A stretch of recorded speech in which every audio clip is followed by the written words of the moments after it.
Masih di Indonesia Bicara pemirsa dan pada malam hari ini langsung saja kita sapa dengan narasumber kami, yaitu Bapak Kamaludin Latif sebagai epidemiolog Universitas Indonesia. Selamat malam Pak Kamal, sehat Pak? Selam Selamat malam Mbak Ansa, sehat alhamdulillah. Alhamdulillah.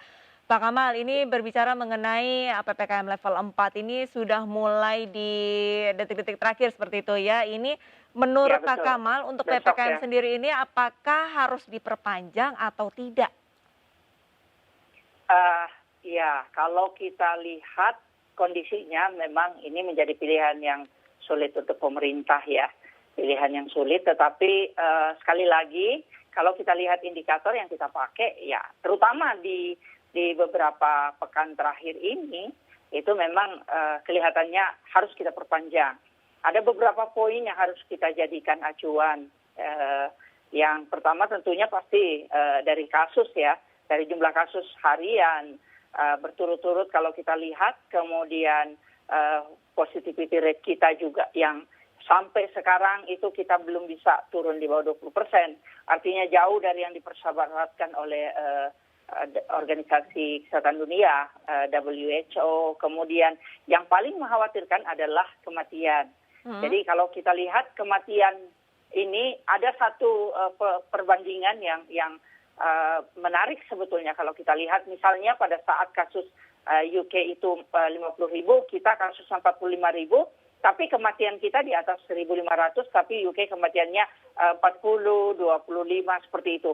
Artinya kalau kita lihat kasus-kasusnya masih tinggi, kemudian jumlah kematiannya juga tinggi. Dan hal lain yang juga yang harus kita perhatikan adalah ketika kematian yang tinggi ini adalah kematian yang terlaporkan. Mereka yang meninggal di public fasilitas ya, ataupun di private hospital misalnya, atau di pusat layanan kesehatan masyarakat, puskesmas, seperti itu, atau di klinik.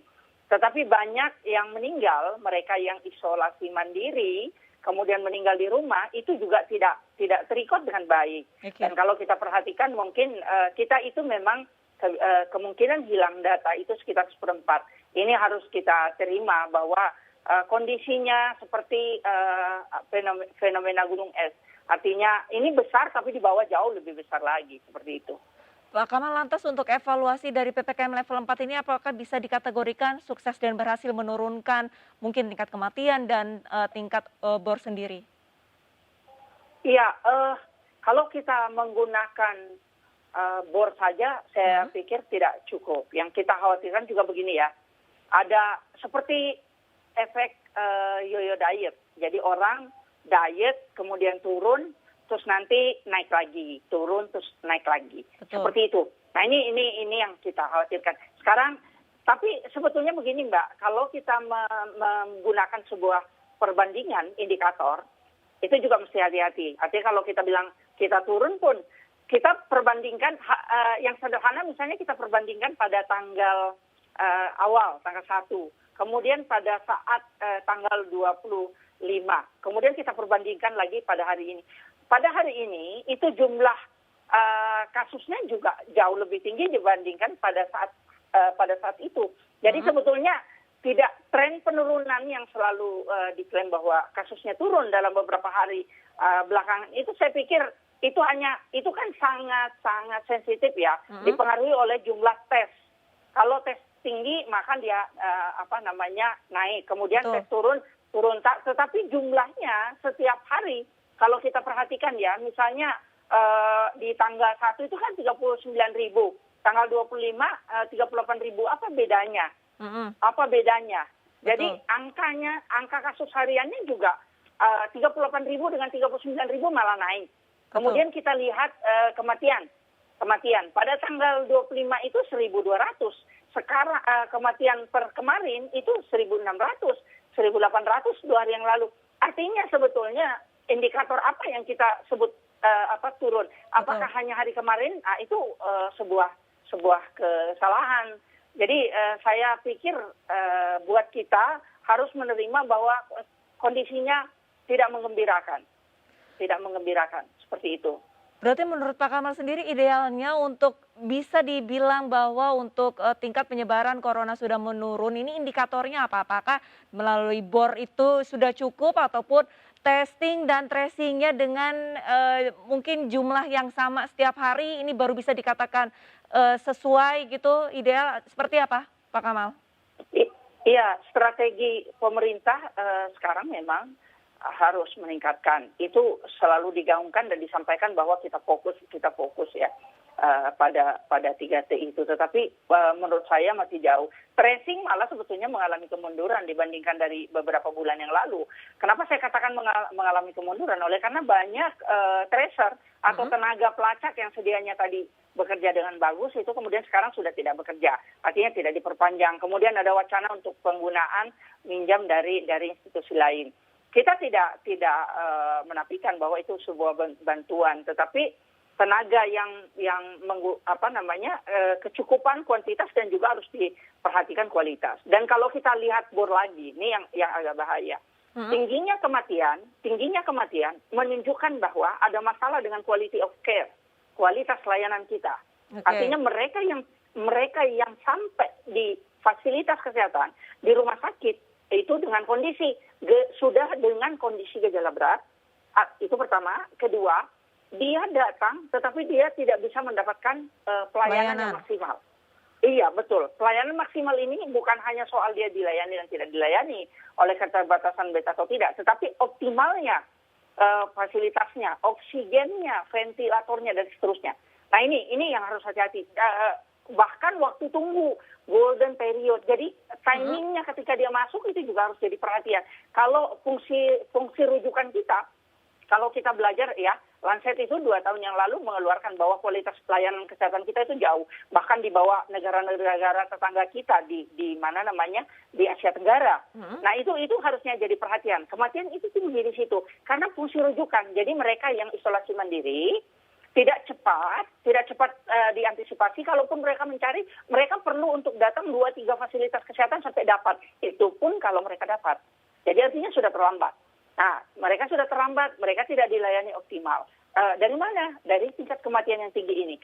Sehingga juga kematian yang tidak tercatat juga tinggi.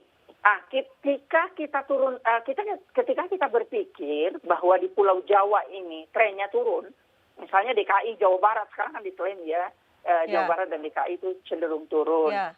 Tapi kita lihat sekarang angkanya juga naik, di luar Jawa naik. Nah ini, saya membantah hipotesa yang disampaikan oleh Satgas bahwa tingginya angka kematian di luar, ini hanya saya baca dari media ya, menyoroti kesiapan fasilitas kesehatan. Menurut saya ini adalah sebuah kesalahan interpretasi. Oleh karena apa? Oleh karena berpikir bahwa masalah Vaskes itu hanya di luar Jawa. Tidak, masalah Vaskes itu juga ada di Jawa. Dan bahkan juga tinggi masalahnya. Mereka banyak meninggal oleh karena kecepatan layanan tadi. Apalagi yang ada di wilayah luar, apalagi di daerah perifer. Jadi BOR itu tidak bisa dijadikan satu-satunya acuan. Itu juga bisa menyebabkan kita salah dalam membaca situasi seperti itu. Baik, Pak Kamal tadi sempat menyampaikan untuk pelayanan medis dari saudara-saudara kita yang mungkin isolasi mandiri di rumah. Adanya peluncuran telemedicine, apakah itu termasuk membantu?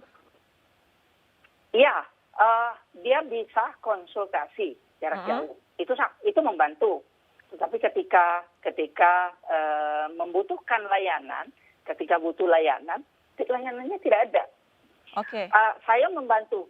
Ini case ya. Kita bicara case. Saya tidak mengatakan bahwa ini generalisasi.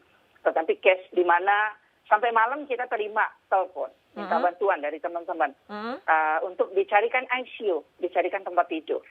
Ini kan menunjukkan bahwa itu tidak cukup. Artinya telemedicine, tapi disediakan enggak. Kalau contohnya saja ya di wilayah Depok itu cuma ada 3 misalnya yang utama untuk penyediaan oksigen. Jadi pada pasien-pasien yang isolasi mandiri kan mereka butuh oksigen ya, apalagi ketika saturasi oksigennya jauh di bawah 95. Nah ini mereka cari sampai tengah malam cari, padahal di tempat-tempat penjualan oksigen itu sendiri antri seperti itu. Jadi saya pikir itu sesuatu yang baik, sesuatu yang bagus, tetapi fungsi yang lain juga dioptimalkan. Itu yang menurut saya juga harus diperhatikan. Baik, berarti untuk adanya bantuan telemedicine ini memang membantu tapi kurang optimal seperti itu ya. Lantas apa yang harus dilakukan Betul. pemerintah, Pak Kamal? Karena untuk saat ini bisa dikatakan pemerintah ini terlena dengan data yang mereka miliki seperti itu. Iya, saya pikir masalah itu harus diurai satu-satu. Ini kan kita sudah 1 tahun lebih ya, alangkah sedihnya ketika sebuah masalah lebih dari 1 tahun, tapi kok kita tidak berhasil belajar dari situasi. Nah ini yang harus diurai satu-satu. Misalnya bagaimana mengoptimalkan yang standar saja, yang sederhana saja, 3T-nya. Ketika kita misalnya PPKM sekarang ya memang harus dilakukan. Kita lihat kasus tinggi dalam beberapa hari, beberapa pekan itu Mhm. menjadi alarm. Kita itu ranking 1 itu menjadi alarm. Jadi ini adalah situasi yang emergency, sense of crisis. Dan sense of crisis tidak cukup kita ucapkan secara verbal. Action itu juga, action. Ketika tracing, kemudian testing, artinya memang harus dioptimalkan. Pencarian, kemudian treatment, kualitas layanan juga harus diperbaiki, jumlah tempat tidur dan seterusnya, itu harus diperbaiki. Dan saya juga sedih dengan fungsi koordinasi, karena institusi yang harusnya mengerjakan ini, saya melihat koordinasi juga harus sesuatu yang dirapikan ya, antara institusi di mana ada yang merasa ditinggalkan, ada yang merasa dapat keuntungan dari klaim-klaim keberhasilan. Ini kan menjadi tidak sehat. Di tengah situasi kita menghadapi pandemi seperti hari ini, seharusnya memang kita selalu bersatu untuk memperbaiki semua apa yang harus kita lakukan. Yang hal-hal yang tadi, dan juga tentunya mengerjakan semua yang sudah kita buat, plan itu kita buat, dan kita tidak boleh menganggap bahwa kita masih bisa mencari strategi lain. Oke. Nah ini yang sangat berbahaya. Misalnya, oh ya ini agak turun, kita longgarkan lagi. Kasusnya akan naik, dan naiknya nanti akan jauh lebih tinggi lagi. Jadi barangnya ini kasus tinggi, dilonggarin, kemudian dia turun, habis itu naik lagi, lebih tinggi, maka pada akhirnya kasusnya akan terus tinggi sekali seperti itu. Kita akan kewalahan, kapasitas kita tidak akan mampu seperti itu, Mbak. Baik, terima kasih banyak atas waktunya berbincang bersama kami, Pak Kamaludin Latif, epidemiolog Universitas Indonesia. Ini sebaiknya entah itu pemerintah ataupun masyarakat ini tidak terlena ya dengan informasi ataupun berita bahwa untuk penularan corona ini sudah mulai menurun hanya karena indikator bornya saja, tapi juga masih banyak indikator yang Betul. lainnya yang harus diperhatikan. Terima kasih banyak Pak Betul. Kamal, selamat malam. Sama-sama, Mbak. Sehat, salam sehat selalu. Sehat selalu. Pemirsa tetaplah bersama kami dalam Indonesia Bicara, kami akan segera kembali usai jeda.